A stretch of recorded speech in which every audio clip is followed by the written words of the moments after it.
पाठ 11। बड़ों का अनुभव। भावपूर्ण कथा। इचीरो और चीरो नाम के दो भाई थे। दिन भर वे अपने खेतों में काम करते थे। शाम को जब वे घर लौटते तो उनकी सुमी माँ मुस्कुराते हुए उनका स्वागत करती।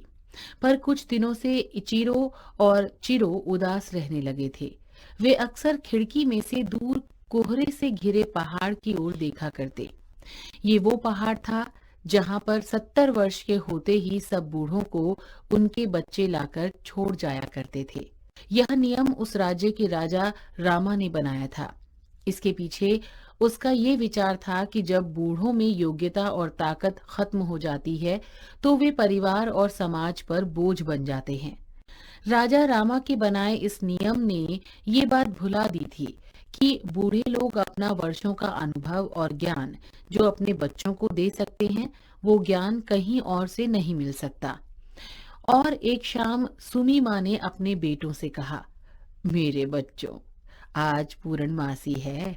आज मैं 70 वर्ष की हो गई हूँ।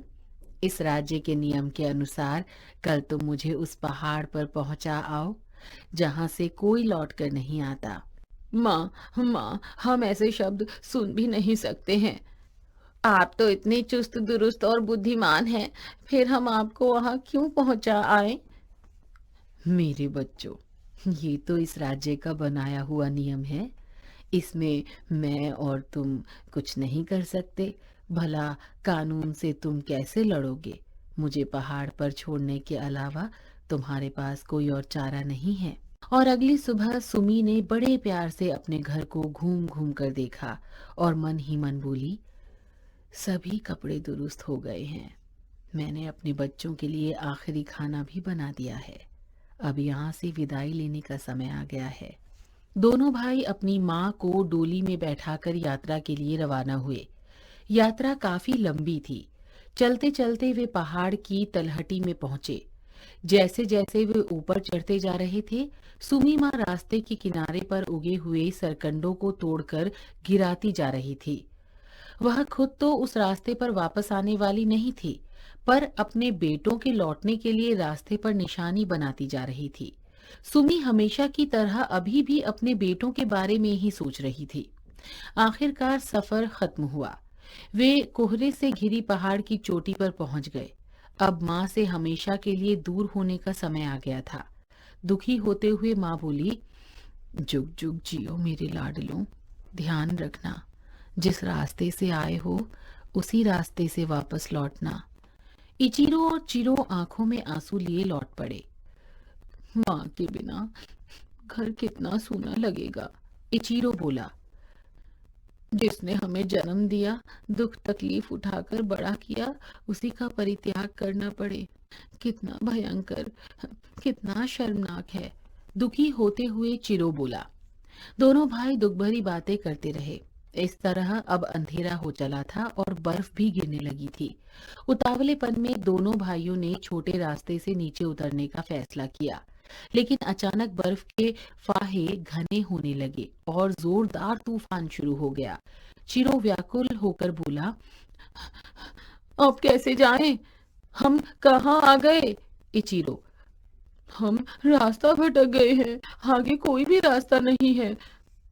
और निराश होकर वे वापस पहाड़ की चोटी की ओर दौड़ पड़े। चिरो, माँ, माँ, तुम कहाँ हो? इचिरो, हाँ हाँ, हम रास्ता भटक गए हैं, कहाँ हो माँ? बर्फ से सुन्न अधमरी सी सुमी माँ झाड़ियों के पीछे पड़ी थी। अपने बेटों की आवाज कानों में पहुंचते ही उसमें चेतना आ गई। मेरे मेरे बच्चे मुसीबत में हैं, उन्हें मेरी जरूरत है। ये कहते हुए वह आगे बढ़ी तो सामने उसके दोनों बेटे खड़े थे। अब इचीरो और चिरो ने माँ को डोली में बैठाया और घर की ओर चल दिए। माँ, वो देखो, टूटे हुए सरकंडे पड़े हैं ना, उसी रास्ते चलो मेरे बच्चों। बड़ी आसानी से और आत्मविश्वास के साथ सुमी उन्हें पहाड़ से नीचे ले आई। इस तरह वे अपने घर वापस लौट आए। इचीरो, हम तुम्हें कभी नहीं जाने देंगे माँ। चिरो, चाहे हमें कुछ भी क्यों ना सहना पड़े। दोनों भाइयों ने अपनी माँ को झोंपड़ी के पिछले वाले हिस्से में छिपा दिया। ताकि गांव वालों और सिपाहियों को उसका पता ना चल सके। अब तीनों बड़े आनंद से घर में रहने लगे। एक दिन उस राज्य के राजा रामा ने सभी परिवारों के पुरुषों को बुलवाया और कहा, मैं कुछ काम बताऊंगा जो कि तुम सबको करने होंगे। जो लोग असफल रहेंगे उन पर भारी जुर्माना लगेगा।